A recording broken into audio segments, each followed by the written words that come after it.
Okay, we got the service truck now almost totally set up. We still got some minor things to go.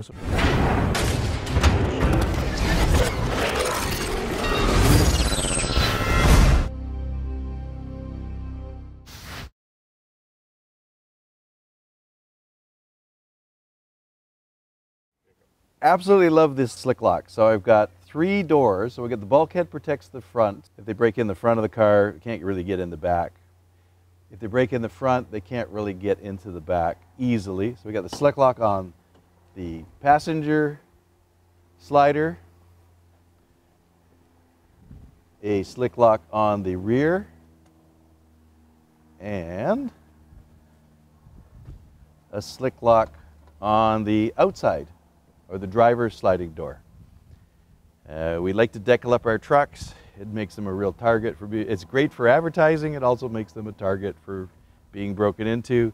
Alarm the heck out of the truck, throw the slick locks on it, and it really minimizes our problems. I hope you enjoyed watching this video. Subscribe to my channel.